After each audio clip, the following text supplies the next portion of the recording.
Hello and welcome to the Cardiopulmonary Physical Therapy Journal podcast, the CPTJ podcast, the only podcast for the CPTJ. If you see any others out there, they are fakes. So don't listen to them, listen to us. I am Chris Freyu. I am one of your hosts, joining me alongside me, joining something or other, I don't know, is our co-host Ashley Bergeron and our other co-host Blaze Robson, and our amazing engineer who hopefully does not edit my flub, but he might. Who knows? If you're wondering what I'm talking about, anyway, David Gonzalez is with us, and welcome everybody. This is like episode 0, so this is like the primordial pre to everything episode, sort of like that weird gray area where you're like, past the NPTE, but you haven't started a job yet, or maybe you've graduated and you haven't. I don't know where I'm trying to go with that. But the point is, this is the one where you get to know about us. So we don't have any guests other than the 4 of us. And we'll just chat and talk and get to know each other.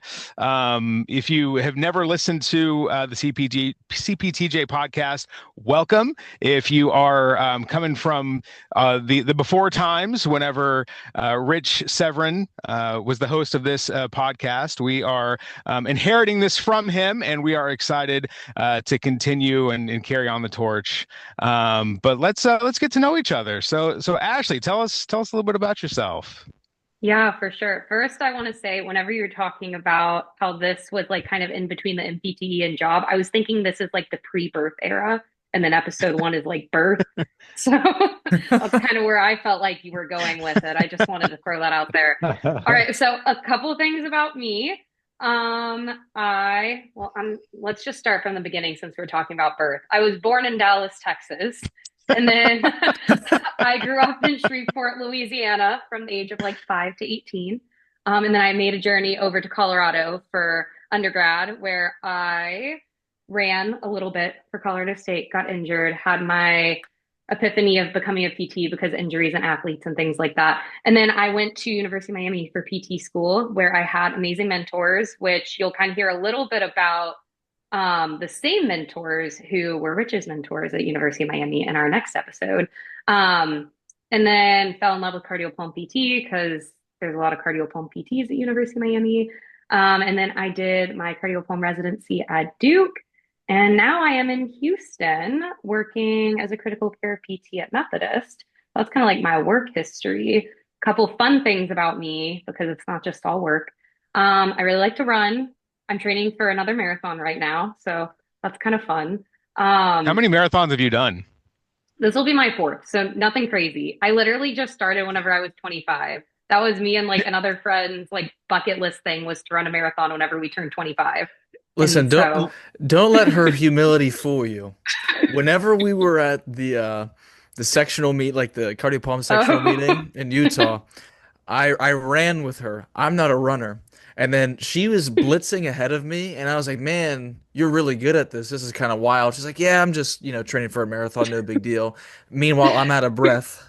My You were CO2 doing so is well. No, I was. You're so nice. You're so nice. She's like, no big deal. Just I've only fine. done 4 marathons. Listen, about 10 years ago, when I was in my 30s, I did my first and last ever marathon. I Okay. about died. I think I lost 3 toenails, and I said never again. I did finish. I did do all 26.2 miles. Very proud of that fact. Wow. But I about died. So, don't downplay the fact that you've only done 4. Like, 1 is enough. And I would say the vast majority of people on the planet never do a single one. So, it is impressive. Okay. Like, That's I knew fair. it was bad. I knew it was bad on the run whenever she was ahead of me, and then she would run back to me and then run forward, and she was looping I me. didn't want you to feel lonely or like I you was were abandoning you. I was not abandoned. I think what hurt more, other than my ankles being rolled, was like my self-confidence with my aerobic capacity. It was just shot, gone. Sorry. No, That was you're not the intention. Oh, that's funny. Anyways, I was gonna say, Chris, 3 toenails isn't terrible. I've lost all my toenails during one of them, but that was because Oh, it there was you go. really hot. So just throwing that out there. But that's kind of like they begin anew, So it's like a fresh start. Which marathon did you run? For me, it was the Memorial Marathon in Oklahoma City. So it's I think they just had their Okay, 25th one this year, I believe. So very cool. Okay. yeah, Well, it's that's a really impressive. great marathon. If you ever make your way up to Oklahoma City in April, it's for the Murrah building that was bombed back in 1995, and Oh. they call it the Run to Remember. So it's actually a really great marathon. If you ever want to put that one on your list. Okay. Was it hot? That day it started out cold and rainy, and then I think it was blazing hot by the afternoon, which is typical for spring in Oklahoma. Okay. Cool, cool. Yeah, I'll note that. Maybe not yeah. this upcoming year, but the next year for sure. There you Thank go. you for the There you tip. go. You're Um, welcome.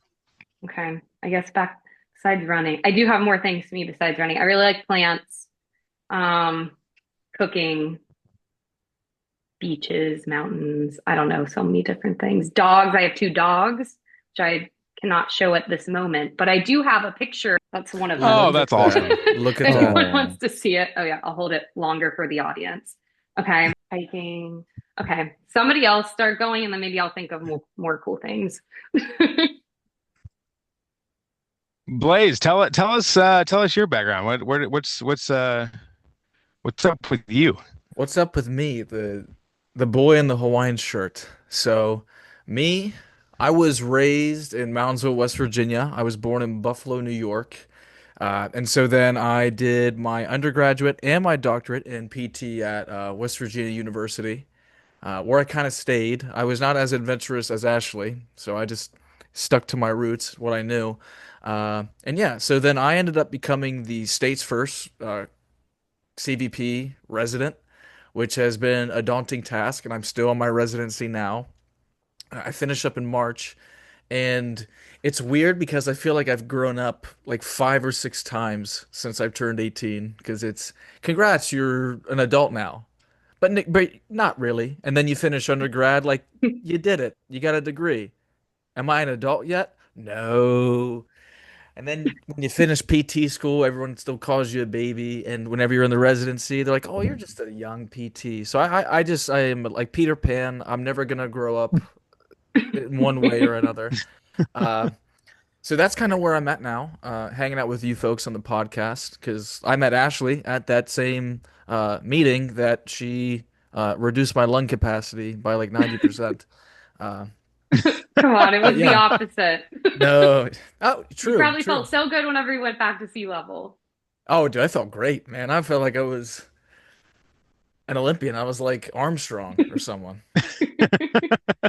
But that has to do with some blood doping. I mean, Oh, fortunately, I didn't end up doing something like that. Easy now, but we're all good. But yeah, my hobbies, I feel like I'm a pretty boring guy because when I'm not working, I'm either lifting, working out. I enjoy reading a lot. I'm a big Russian literature guy. I also read some theology with my cats when I'm doing that sort of stuff. wow. I have two cats, Toby and Coda. They're so cool. They're such good So dudes. well educated if you're reading to them. Oh yeah, man, they could probably have undergraduates of their own right now in like Russian lit. But what's cool that's I coming up feel for like me? Go ahead. no. I was just gonna say I feel like that's that's a its own podcast, Theology with Cat. Theology with cat. Yes. Oh, I bet come that'd on be now. very popular on TikTok. Oh my gosh. If I didn't have free time now, it's gone whenever that second part takes. I'm branching out a little bit. But When you yeah. become a TikTok millionaire, don't forget us. Oh, I won't, man. Please I'm gonna don't. be making a lot of donations to the CPTJ podcast for sure. It'll be like my little Awesome. side project. But actually something that I'm also really passionate about and then I love to do is snowboarding. I actually broke my back earlier this year snowboarding. And then Oh, I wow. walked it off with a you lot of broke your low. back. Yeah, cowboy. I actually kept the emergency room gown that I wore that same day, and I'm gonna wear it on the Wow. slopes this year. It's like And exposure therapy. it is exposure therapy. I'm just so excited to get back out there and actually do big boy, even though I'm still a baby PT kind of stuff. So I that's can what I'm tell looking you're forward to. Wow. I can tell you're a young man, Blaze, because if I ran into a tree while skiing, I would probably still be laid up in the hospital this many months later. No, career would be over. They would just, Career.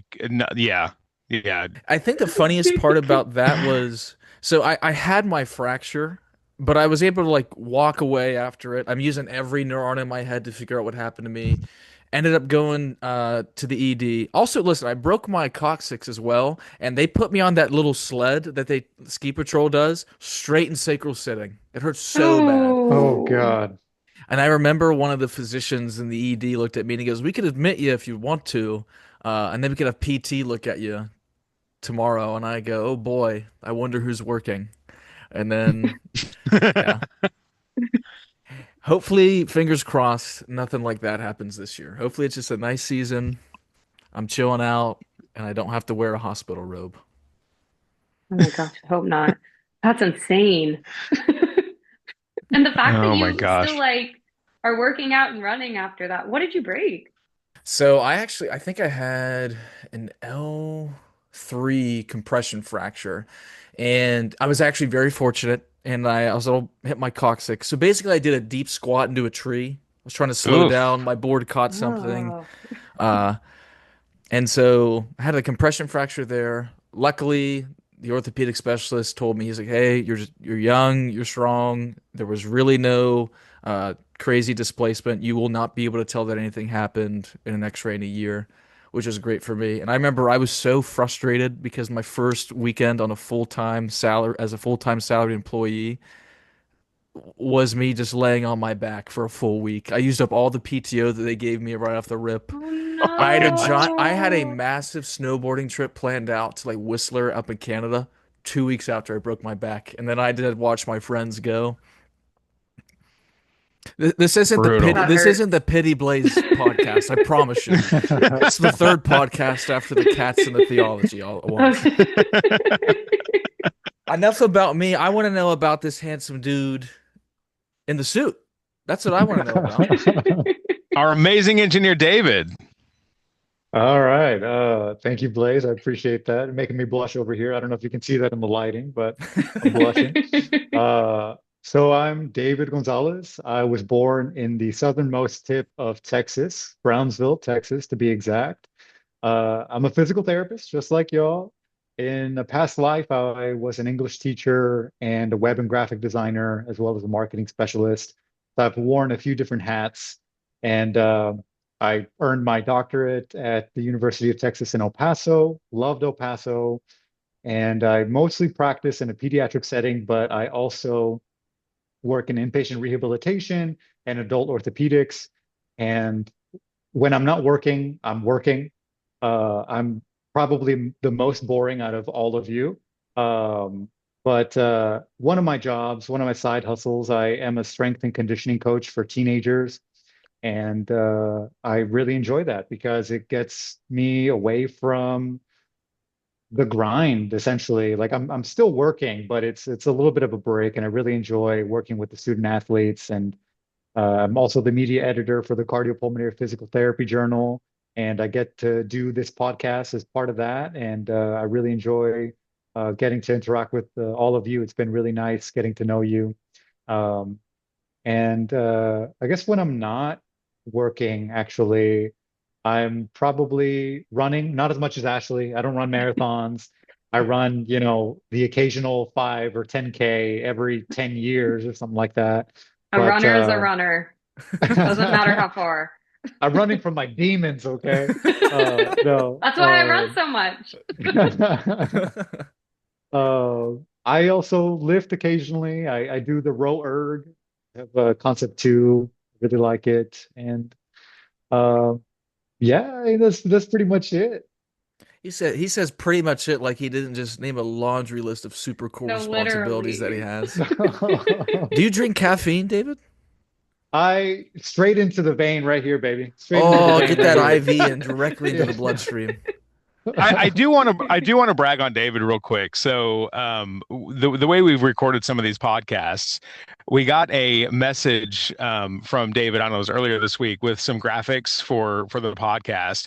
Yeah. And all I'm thinking is how does this man have time to have a full-time job and a PRN job and also sit down and make all these amazing graphics for this show? Like David, you are super, and we are very lucky to have you kind of running this whole thing from behind the scenes, because my God, I would not have time or the ability to do a third of the things that you do. Oh, I Agreed. appreciate that. I Round of appreciate that. Yeah. applause. I tell people sometimes, that I have 5 jobs, and they laugh and they're like, "No, really, how many jobs do you have?" And I'm like, 5 jobs. I got 5 jobs. Uh, but I Wild. appreciate the kind words. You're too nice. Whenever you mention Brownsville, it brought me back to COVID times because I got stuck in Brownsville the weekend that like COVID was really, really bad in March of 2020. And that's Oh, the only memory I have Brownsville, because we were going, I don't remember where we were going. We were going to some spring break trip. South Like, Padre. yes, South Padre, that was it. And we got stuck in Brownsville, and that's where we spent most of our spring break instead, because we could not Gosh, I get hope you home. found some stuff to do. Yeah, I not really. We made it to South Padre, but then everything was shut down eventually. So it is what it is. I Gosh. could tell some stories about that, but that would be a whole other podcast. So what settings are like, are we all acute? Because I know that for me, I'm in an acute care setting, like ICU stuff. And then, David, did you say you're also doing inpatient? So I do pediatric care during the week, and then on the weekends I do inpatient rehabilitation Same. um, and adult orthopedics on other weekends.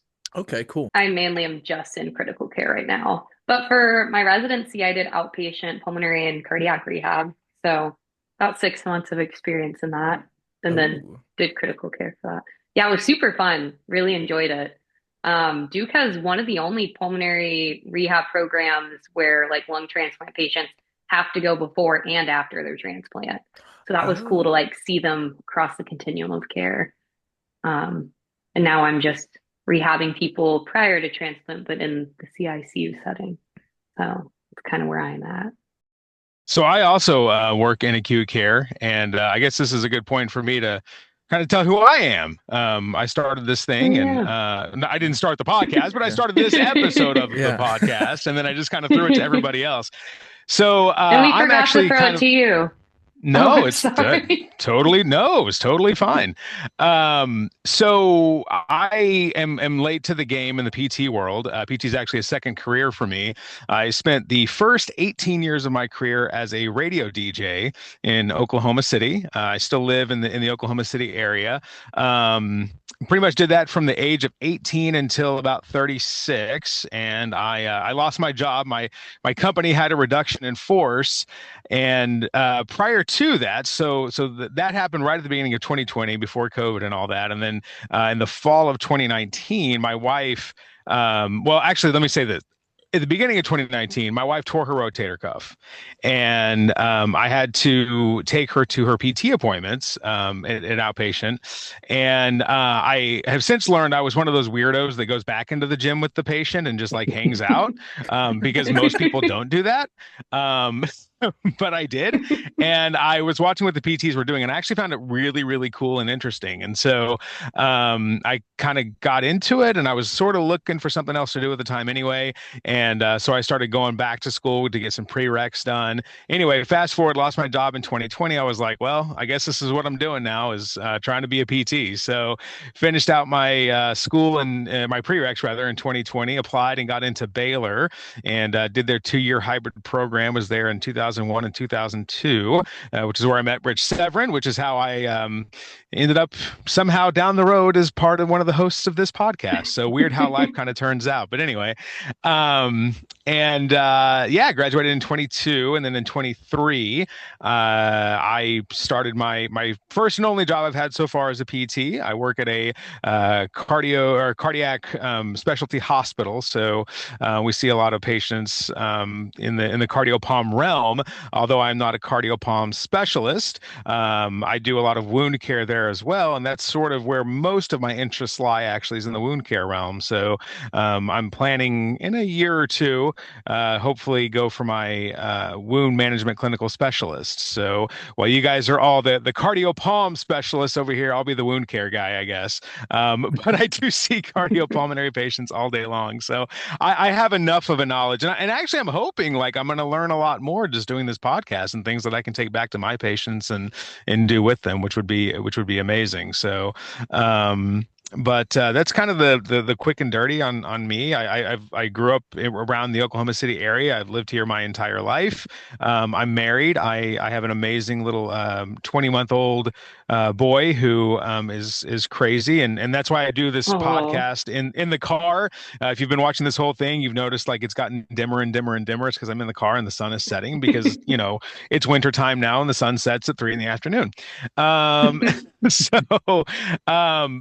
But yeah, so I do the podcast in the car because of that, and I don't have a lot of hobbies. My hobbies right now are like washing bottles and cleaning up the house after he goes to bed. So that's sort of my life right now. But it's amazing. He is awesome, and I just think the world of him. And yeah, so that's me. There you go. I just wanted to say I was very impressed because as this podcast went on, it did get darker and darker, and how you just looked right into the over-encompassing eternal abyss, and you just stared at it, and you didn't change. Because I could see the back of your car at first, and now I can't see anything at all. I know. Now I'm working off the light of the phone. I feel like I'm going to have to like figure out some kind of better lighting situation because this is not manageable in the winter time when we're doing podcasts. Because I'm slowly like looking like I'm like a villain, like just disappearing into the blackness. Could you imagine if you got like some studio lights for your car, what your neighbors would think if they looked over into the driveway? I'd be like, what in the world is going on? What is he You could get a ring light. Like yeah, well, you know what? I have one somewhere, and I was digging around trying to find it before we started this, and I could not find it. So I'm gonna have to dig a little deeper, I think, and see if I can come up with that thing. If not, go pick up one somewhere. But I'm sure they're a dime a dozen on Amazon. Oh, I'm sure. So I can also tell you have like a radio DJ voice. Like whenever you did the intro, I was like, wow. I kind of had to recoil back a little bit in my chair. Thank goodness it's not a stiff back and I could actually fully recline. But like, what's that? I can't imagine that isn't beneficial to what I think to be one of the most important things with patient care is talking to your patients and segueing a conversation while you're in that room with them. I will say, to be perfectly honest with you, I do think it is one of the greatest I don't know, benefits or skills, I guess, if you want to call it that I have is my communication skills and my communication skills that I developed over my first career have actually been supremely beneficial with patients. I mean, you all work in a hospital or at least in a, inpatient rehab setting. And, as doctors will blaze in and blaze out of the room. They'll toss out a bunch of words and then leave. And the patient's like, what is going on? And I find it, I'm really good at sort of breaking things down and sort of simplifying things for the patient. And not that, to say the patients are dumb and can't understand things, but a lot of times, it's, we all know medicine can be overwhelming, right? It just sort of has its own language and all this kind of stuff. And so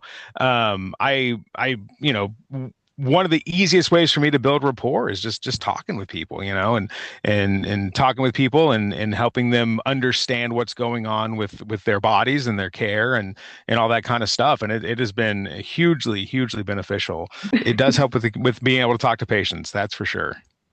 Do any of your patients recognize you from like the radio show that you did? No, because I pretty much work with a geriatric population, so none of them were. I worked in pop radio. I guarantee you, none of them were listening to the Taylor Swifts and Britney Spears and gosh, I don't know, I could The Weekend, all those pop artists, right? Hmm. But some of my coworkers, yeah, they did listen to me when I was on the radio, so that's always an interesting Wow. conversation, or was an interesting conversation when it came up a lot when I first started working there. So That's Chris, so cool. who's the most famous person you've ever met working on the radio? oh, Taylor Swift, hands down. You met Whoa. Taylor Swift? I've met her twice, twice, three times, twice. I think twice. Yeah, Oh That's wow. yeah. wild. Oh my But it was gosh. before she was like Era's level huge. Like she's Yeah. like just like completely like it's bonkers how big she is now. But yeah. I've met her in the past a couple of times, and Oh, I think just in terms of her reach and people that know her and is all the things. I mean, she is bar none the biggest celebrity I've ever met. how was she? I don't know. Can we talk about that on the podcast? She was super Like, nice. No, okay, there we she go. was super nice. No, she was super sweet and amazing. And actually, Oh. after the first time that I met her, it was probably her second or third tour. So she was big, but not like massive, right? Hmm. And she actually wrote me a handwritten like thank you letter for like coming Wow. backstage and saying hi and all that kind of stuff. And she never did that on any of the subsequent times that I met her, but that first one, and I still kind of I cherish that note. That she sent after that was really cool. That is so cool. Wow. She actually, her first stop on her first tour was Shreveport, Louisiana. So she always comes back, and that's like the biggest person that we would get in Shreveport because not a lot of people come to Shreveport. So, but we always had Taylor Swift every time that she toured. So it's pretty That's cool. awesome. So, That's fun fact. awesome. No, I think it's kind of funny how we have the spectrum where we're either working 5 jobs, training for a marathon, meeting Taylor Swift, or the first bone you break is your butt. Like that's we've touched everything so far. Gone through all the stages. I feel like we should play a Uh, game. okay. So we're gonna play. Real quick. We're gonna do like a lightning round. We'll do you favorite shoe for acute care, favorite animal, right? Hmm. And then like craziest story. All right. So first, my favorite shoe. I wear Brooks. Um, Monkeys were cool. I like monkeys. It's a good one. And my craziest story in acute care. So I had a guy that had a cabbage. So, obviously had the sternotomy, opened him up, and he was not in his right mind at the post procedure. And so they had him restrained, and I went in to go work with him, and I unrestrained him, and he grabbed the bed rails and then just started like hulking out and like trying to like pull himself up, basically like going against every single sternal precaution that you can think of all at the same time. And so I basically had to just like push the dude back on the bed and just like hold him down until like nursing could come in to help me. It was pretty chaotic, but he survived and he's good. So Okay, That's a good great. PT. Hmm. What you're supposed to do. All that's right. right. Keep the patient safe. Nice. All right. Should What we go about in you, alphabet? Ashley? That's a great question. I actually wear for acute care is just whichever ratty running shoe I have, and then that's the one. So it could be Saucony or New Balance or Ultras, which Ultras I feel like are slightly less popular, but I really like them. Shout out Ultras. They have really wide toe beds. And then favorite animal has always been a ring-tailed lemur because I really liked Zaboomafoo as a kid. If anybody was really into Yeah. Zaboomafoo, shout out Zaboomafoo. Um, and then craziest story. Um, One of the patients that I saw during residency in the cardiac ICU had a bowel obstruction, and we were mobilizing him. And whenever we sat him on the side of the bed, he puked poop all over me, like hair, like my scrubs, everything. And that's probably the grossest I've ever been in acute care. And that was the first patient that I was seeing. And I still had a lot of other patients I had to go see because I was the only one there that day. So I did have to basically get myself a shower in the sink and go to the scrub bank and just live with the fact that I had poop vomit all over me the rest of the day until I got to go home. So that was craziest story. Super fun. Favorite shoe to treat in, I think. So I have one for like the hospital that I work at. I think that's the Brooks uh Glycerin GTSs, I think, or the Adrenaline GTSs, and then I Hmm. have like a pair of Ghosts for like Brook Ghosts that I do in the inpatient rehab. That 40% discount is the only reason why I'm wearing Brooks. Yes. But they're still good shoes. Uh, I think favorite animal, I've always loved tigers ever since I was a little kid. They're just super cool. And then my craziest story, I'm probably gonna have to join the number two train. I remember that randomly there was an OT that was like, "Hey, there's this patient I'm not sure about. Do you mind doing a code treat session?" I was like, "Sure." She's like, "You go walk in, start it. I'm gonna go grab some stuff in the clean utility." Cool. I walk in, and then there's this gentleman uh, laying back, reclined in the chair, and he has a brown urinal in his hand. And I was like, "Huh, that's weird. Usually it's not that color." And then I looked down, and he was barehanded scooping No. it up and then throwing it in the urinal. And Bare hands. I walked in and I was like, "Oh, what's going on here?" And then come to find out that patient was totally mobile. Could have 1,000% called, done the call light, asked a nurse to get up and do stuff, but chose to do that for that random day. So that's my wild story. All Okay, right. so I think I'm next, right? Yep, go Um, for Get it, it. David. Yes, follow Get that. it, David. gosh. Um, my favorite shoe to treat in would probably be Brooks because of that sweet, sweet 40% discount. Um, I am holding on for dear life to these Levitate GTSs. They no longer make them.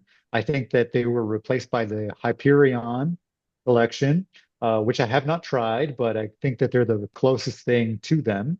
But shout out Levitates if you can get them on their restore or re whatever their used selection, their lightly used tried on selection. I think that you can find some there or some Mizuno Wave Riders. I really like Mizuno Wave Riders to treat in.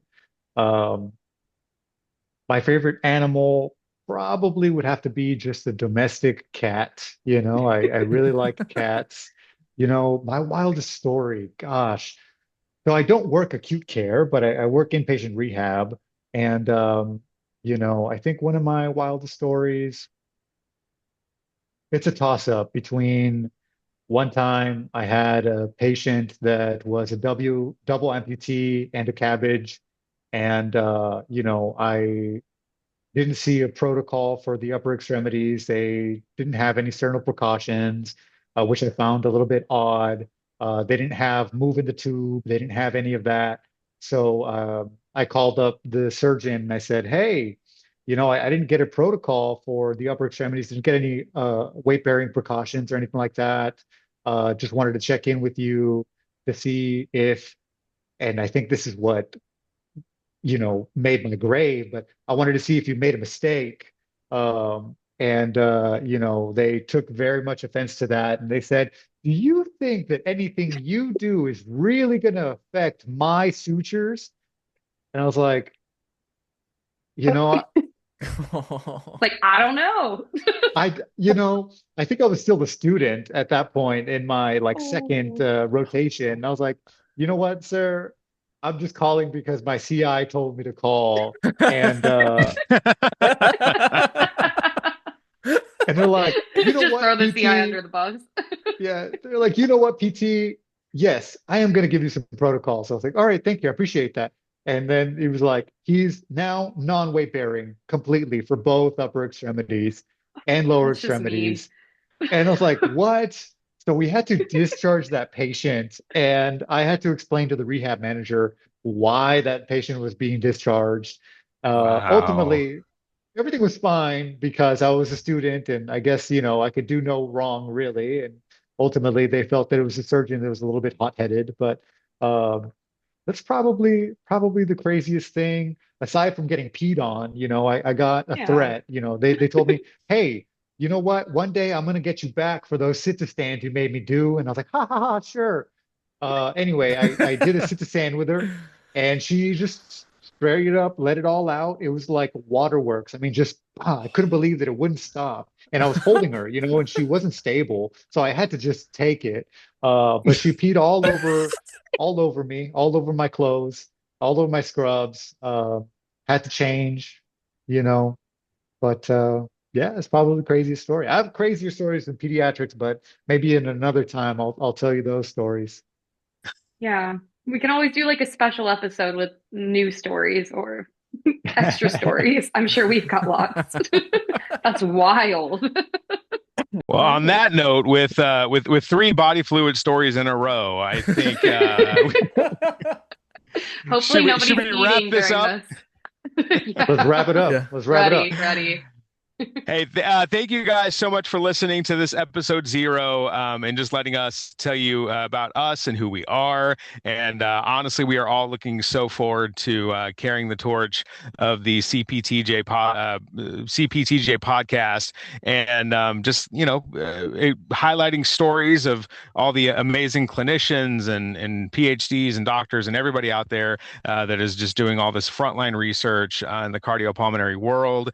And make sure that you tune in for our very first episode 1, with the former host of this podcast and a great man and researcher himself, Rich Severin. Definitely looking forward to it.